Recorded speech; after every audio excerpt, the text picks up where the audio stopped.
kos itu gaji mah hese jasa letak Masya Allah. Iya persyaratan jadi kodi nage, persyaratan jadi hakim, persyaratan jadi jaksa, persyaratan jadi pemerintah teh ya, eta teh kudu nyaho kana pikih. Wajib teh nyaho kana pikih, lamun teu nyaho kana ilmu pikih teu sah nya teh jadi pamarentahna. Lantaran naon? Lantaran nyana besi disogok. Lamun nyana disogok geus teu sah ngahukumanana. Sakitu tak urusan pamarentahan mah. Urang hirup di negara sementara urang cicing di hiji bidang tanah di dinya mun hayang aman kudu jelas surat-suratna, identitas urang mana warga kudu boga KTP, mun urang boga motor kudu boga surat-surat motor ngaranna STNK. Iya pembelian anak kudu jelas tahun sabaraha jeung saha, ayalah surat motor ngaranna BPKB. Tak eta teh persyaratan utuh jadi milik teh kos kitu. Tak eta nu nguruskeun kos kituna teh eta kudu jelas meunang ganjaran. Jadi polisi teh pangheulana ka sorga.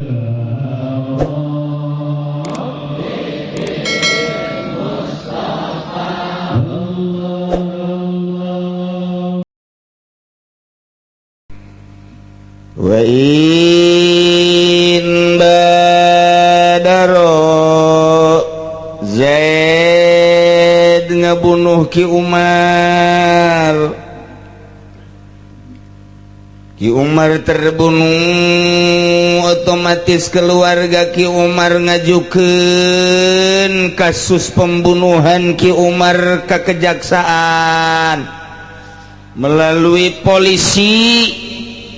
Dibawalah Ki Zaid sidang di kejaksaan. Sanggeus tadi kejaksaan disidang, maka keluarga daripada Ki Umar telah mengampuni pembunuh Ki Umar yakni Ki Zaid. Geus kuari ganti dengan diat. Aiprak aya salah sahiji tina keluarga memer rempugan teh gegeran bae manehanana ngabunuh sabada nu sejenna ngahampura aya Holid geus teu katahan ditukumahakeun ka aing ngabunuh bae. Sabada keluarga anu ngahampura karena kasus pembunuhan Ki Umar yakni pelakuna Ki Zaid, iya ya Ki Holid mah ngabunuh bae. Nah eta kudu kumaha tah di wa in badaro bada fi ghairihi lamun guragiru Zaid Holid sebagai ahli waris sabada ngahampura salian Ki Holid mustahik kisos geus ngahampura tapi Ki Holid mah tatap bae ngabunuh bae. Nayalah lazimahul kisos, wajib kisos terhadap Ki Holid. Jadi babalik ayeuna mah ialah cekaul asoh tetapi wakila cek sakaol mah. Nah lamun tadi keputusan asoh mukobil asoh iya adalah kil jadi nak eta teh soheh lah teu wajib kisos cekaol soheh mah. Urang lamun nyaritakeun carita pikih mah kos kitu hese. Mandak lamun jadi hakim teh kudu ahli pikih, jadi jaksa kudu ahli pikih. Lamun teu lain ahli pikir teu sah jadi jaksa, teu sah jadi hakim. Lantaran deuk ngahukuman ngaislahkeun umat. Jadi kos kieu ye carita tah. Tadi kaula sokil berarti muqabil daripada asoh, muqabil asoh soheh. Perbedaanana asoh mah qawiya sihhatuhu. Anu kuat kasohehanana. dina berbagai jihad minimal 2 jihad. Nah ieu kaul asoh. Ari kaul soheh mah sakadar maya syiku, sakadar anu soheh ta eta ngabundang bandingkeun nu koskara itu najang mutuskeun permasalahan luar biasa gede. Nah ieu adalah bagian hakim, bagian jaksa. Terus kitu teh ilam ya'lam lamun Ki Khalidna memang henteu nyahoeun, Ki Khalid teu nyahoeun bahwa keluarga geus ngahampura ku manehanana dibunuh bae, ta eta teu kudu wajib kisos. Mun geus sahoeun mah seluruh mustahikna salian manehanana ngahampura nyana ngabunuh bae kisos. Raid berarti ilam ya'lam kitu kene kodican ngahukuman kana napil kisos anil mubadir. Hartina jelema nu guragirut ya teh encan dihukuman kudu dikisos, karak teu kudu. Lamun enggeus mah tetep bae kudu kisos bae. Jadi kesimpulanna mah nurutkeun ceuk kaul sahih mun teu nyahoeun jeung dihukuman ku kodi ta eta teh nyana gegeraan ngabunuh sabada ngahampurana seluruh mustahik salian nyana eta teu wajib kisos ceuk kaul sahih. Puyeng kan? Atuh puyeng jak lagi puyeng. Atuh komo ente. Eta kos itu gaji mah hese jasa letak masyaallah. Tah ieu persyaratan jadi kodina ge, persyaratan jadi hakim, persyaratan jadi jaksa, persyaratan jadi pemerintah teh eta teh kudu nyaho kana pikih. Wajib teh nyaho kana pikih, lamun teu nyaho kana ilmu pikih teu sah nyana teh jadi pamarentahna. Lantaran naon? Lantaran nyana beusi disogok. Lamun nyana disogok geus teu sah ngahukumanana. Sakitu tak urusan pemerintahan mah. Urang hirup di negara sementara urang cicing di hiji bidang tanah didinya mun hayang aman kudu jelas surat-suratna, identitas urang mana warga kudu boga KTP, mun urang boga motor kudu boga surat-surat motor ngaranna STNK. Iya pembelian anak kudu jelas tahun sabaraha jeung saha, ayalah surat motor ngaranna BPKB. Ta eta teh persyaratan utuh jadi milik teh kos kitu. Ta eta nu nguruskeun kos kituna teh eta kudu jelas meunang ganjaran. Jadi polisi teh pangheulana ka sorga.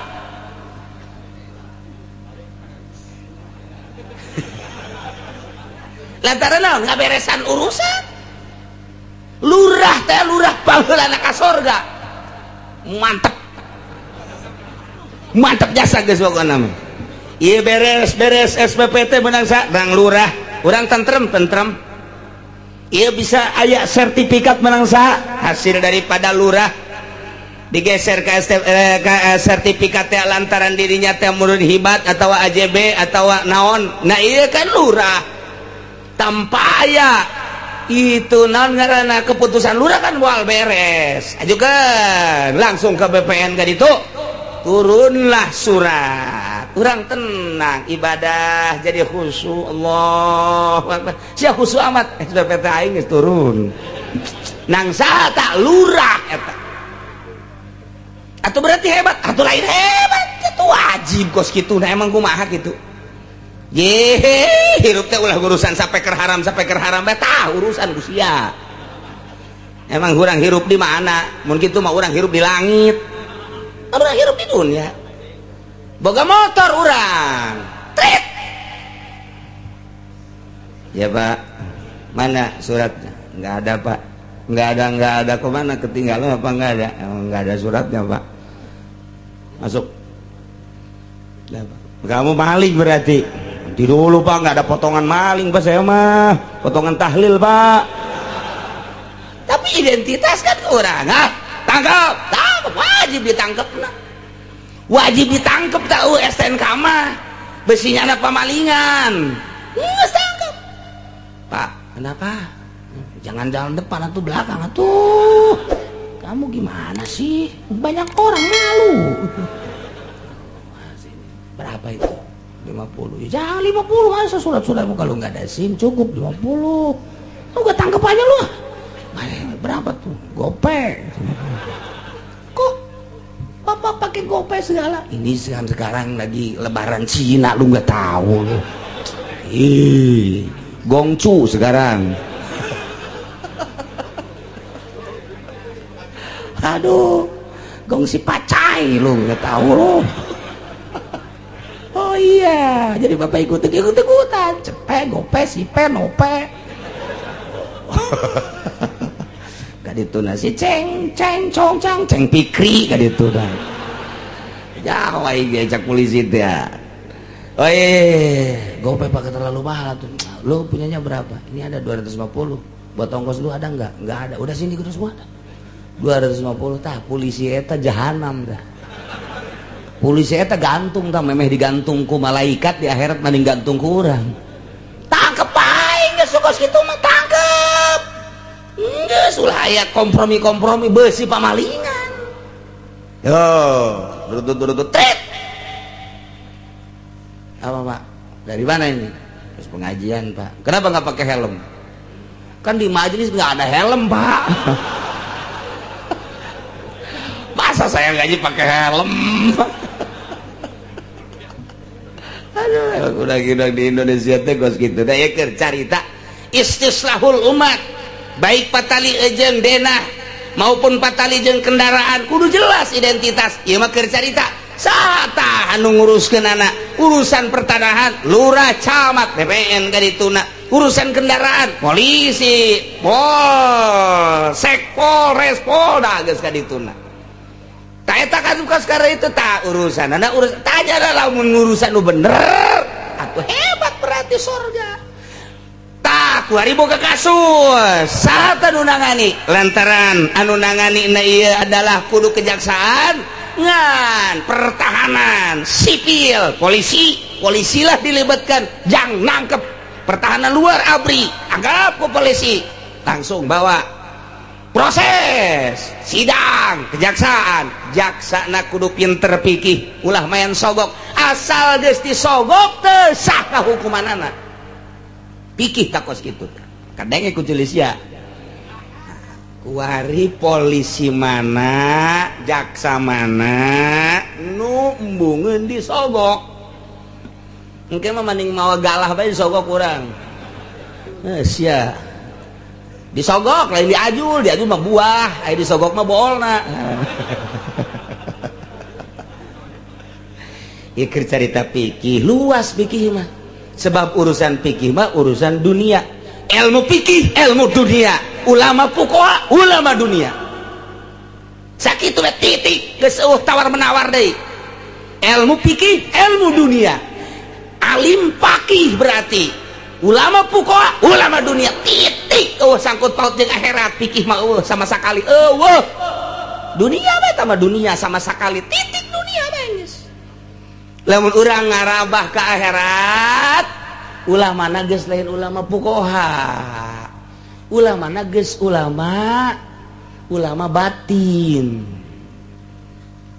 ngan nu mantak teu meunang waka urang ka jero batin lamun encan mikih heula mantak make cara pikihna heula sing asak kakarak urang silulup ke jero batin sebab ninggalkeun engke pembahasan urusan fikih wari mah ngabahas urusan batin urusan kolbu urusan kumaha urang ibadah ka Gusti Allah nu geus dipraktekeun ku fikih syarat jeung rukunna kemudian atuh hatena kumaha ieu lantaran cek Imam Ghazali lamun urang salat teu make fikih brengsek berarti Wari make pikir, rukun rapi, syarat rapi, Allahu Akbar, rapi biasa.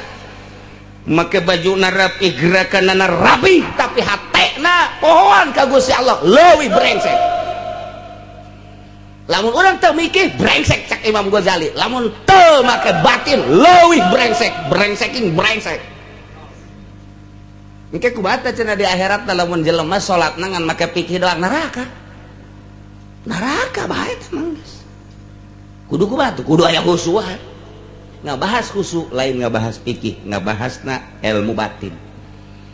Waduh cenah mangkani aing mah salat kos kiamat ulah bingung salat bae emang datang ka dinya bisa na sia mah mondok henteu non henteu tuh jigana kan salat bae ladan besi kieu doh aing mah cenah teh mah brabe tuh kos kitu mungkin lah aing mah moal salat teh leuwih parah salat bae ge masih diragukeun ka sorgana tuh komo teu salat aja teh kumaha urang mengharapkan syafaatul uzmati kangjeng nabi urang kangjeng nabi Muhammad sallallahu alaihi wasallam muludan budak aing dah salat teh khusyuk maning muludan deuk mentana merena apem dua aing boh hayang ka sorga mele apem dua teh kira-kira paneta tah eta lah fikih ilmu dunia ulama fuqaha ulama dunia kajen teh udeng-udeng sagede godag mah leuwih ti bakul aya deui loa budak kuring mah teh nyaho godag teh loa helm kuring mah nyaho baheula mah aya loa aya godag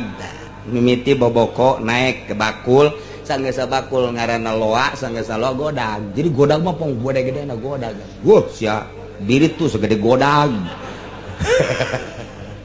orang di deu paingan orang Karawang atuh nah eta bahasa-bahasa baheula kuring teh nyahoeun teu nyaho boboko na lah boboko plastik teu nyaho bakul teu nyaho loa teu nyaho godag tuh ya iya urusan fikih guys lamun nagara nu ngurus doraka kabehan kudu aya nu ngurus geus pengurusna teh kudu jelas salah nomor 1 SBA saha wakilna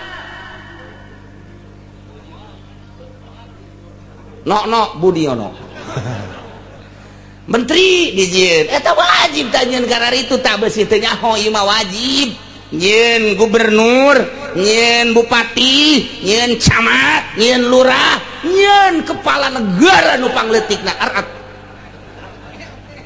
eta RT ge kepala negara eta sawilayahnya nah eta teh kudu nyaho fikih kumaha emang kita jangan hukuman kos kieu jangan hukuman kos kieu ya ketika aya kasus pembunuhan kumaha lamun teu nyaho fikih kumaha kalau mun teu nyaho fikih ieu bahaya atawa aya hiji awewe deuk dikawin eueuh walina boga kakasya henteu adik henteu bapak geus bapak kolot geus jadi tulang uyut sia mau uyut atuh bapak geus eueuh mamang eueuh ege ka mangmang geus areueuh ieu mah eueuh age kabeh geus areueuh oh jadi siapa teu boga wali teu boga tak kudu kumaha tah wali na tah wali pan datang teh ka KUA Assalamualaikum siapa itu saya Sarwiti oh masuk Sarwiti dari mana kamu saya Cikupa ada apa Wit saya mau kawin mau nikah mana calonnya ini ada siapa itu namanya Peri cek depan teh di kawan teh cek di kawan Peri mah ini jurusan Merak jadi itu Bakauni ya udah dari sononya begini cek teh oh iya sini daftar nah, nama Sarwiti alamat Cikupa bapak almarhum siapa bapak kamu Mukmin ini calonnya iya nama Peri asli Bojong guys beres kapan mau nikahnya ini namun sekarang iya walinya man nggak punya walinya nggak ada kakak kamu enggak, adik kamu enggak ada, bapak meninggal, kakek udah jadi tulang, uang enggak ada, paman enggak ada semua. Kamu enggak punya wali, enggak usah nikah lo. Masa saya enggak usah nikah? Enggak ada walinya, bagaimana? Apa nerima? Coba lamun anu pinter pikir mah, oh enggak ada walinya, ya duduk lo situ, gua tikain lo, duduk, diuk langsung dinya.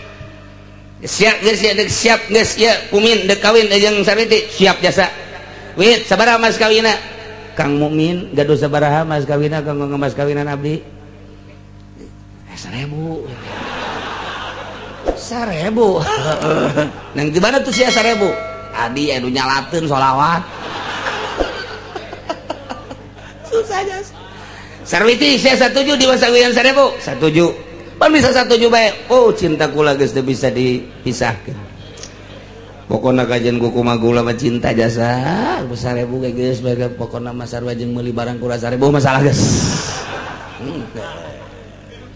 itu diuk neangan saksi Muhammad Ahmad adisya keur sibuk ye kula keur nyatetan ieu surat nikah ka dieu sia jadi saksi ye nikahkeun eueuh ye walina diuk Ahmad sebagai saksi Muhammad sebagai saksinya aing ye sebagai wali aing hakim ye jadi berarti ieu walian aing walina berarti wali hakim ngaranna ieu kedua pangantena cukupkan syaratna dua pengantin aya saksi dua aya walina lantaran hakim ya dengekeun ku sia mukmin sia deuk make bahasa naon ieu ngobrolna bahasa Arab coba qabil tu nikah bil mahril mazkur pan tegep amat sia atuh kula mondok 15 tahun waduh atuh sia ngelehkeun aing ngasana ilmu atuh makana waduh sia teu sangka sia paingan kopehna mancrit sia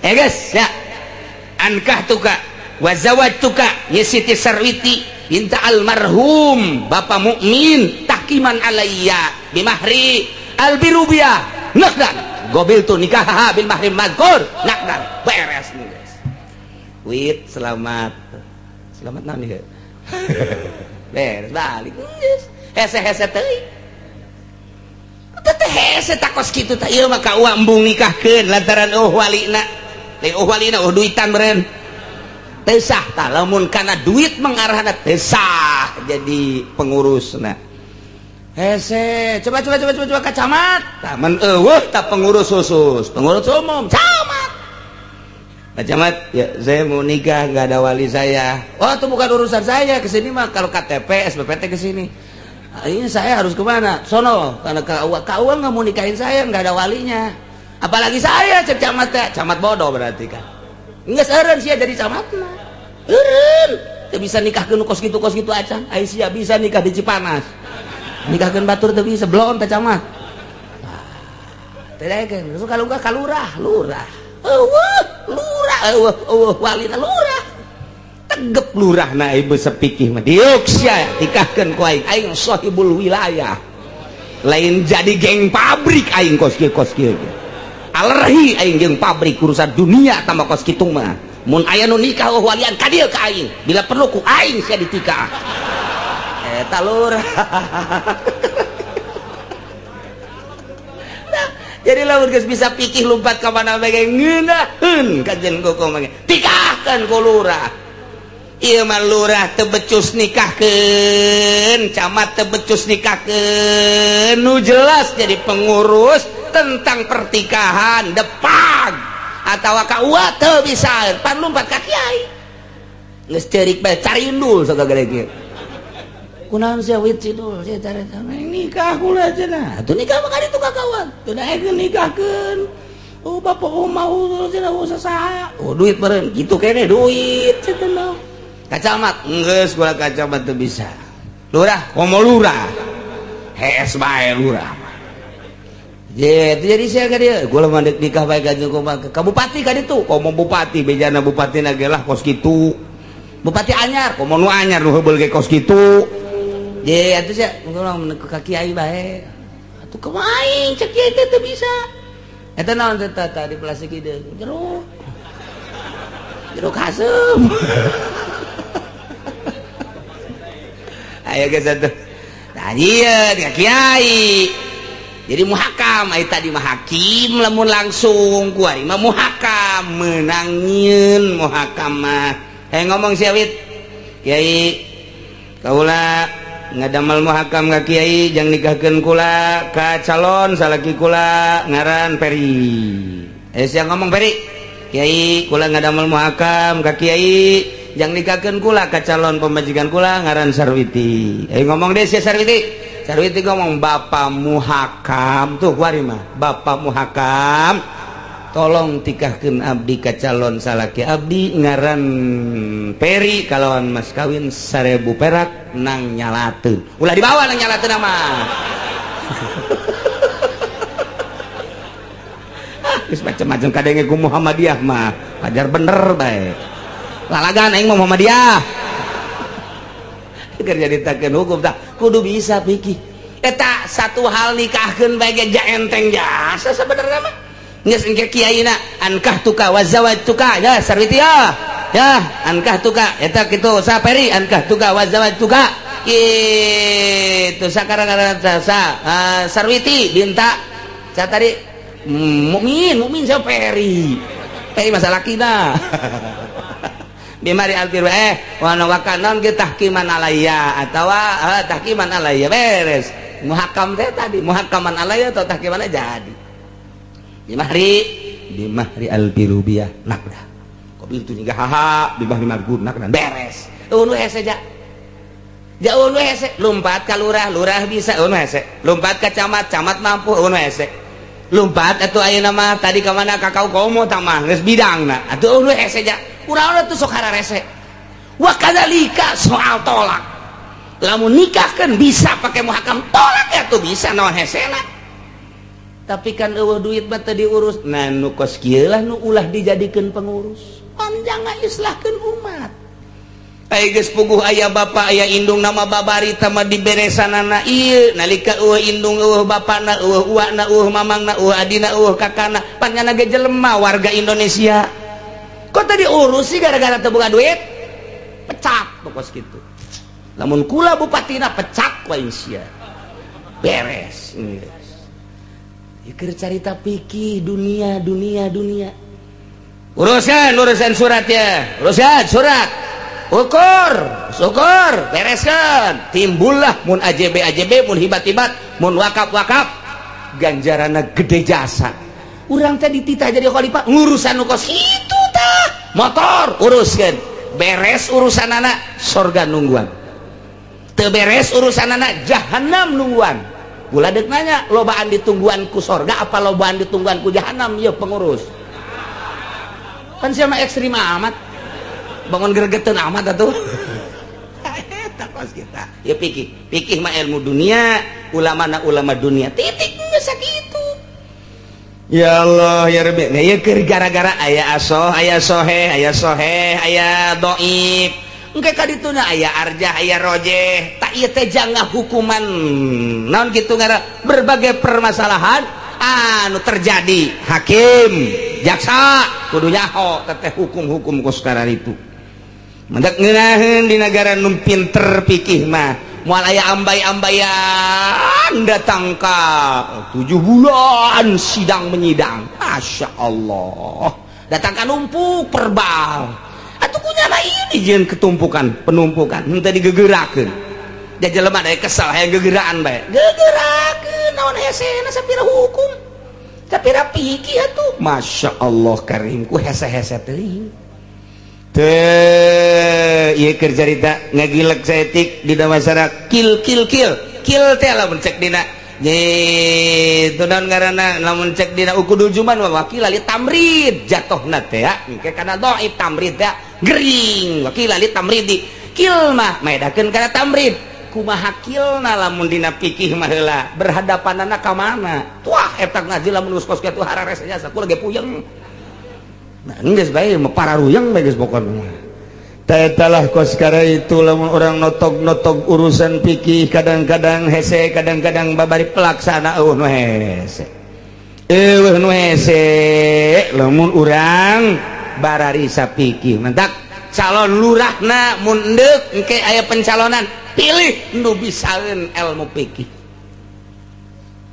eueuh cenah kiai sakitu lo ribuanana eueuh hiji jaca nu neraka kabeh da mah tuh hiji yang jadi pamimpin nu becus pikir-pikir acan Masya Allah kajian atuh ai hese mah neangan anu bisa ilmu fikih kieu bae atuh digendeng ku ustad nu nyaho ilmu fikih yo kos kitu geus ya anu jadi lurahna iya penasehat mah geus aya naon urusan hukum bebeja ka ustad, aya urusan tolak bebeja, urusan nikah bebeja, kayak urusan ngajual sawah mah ulah bebeja.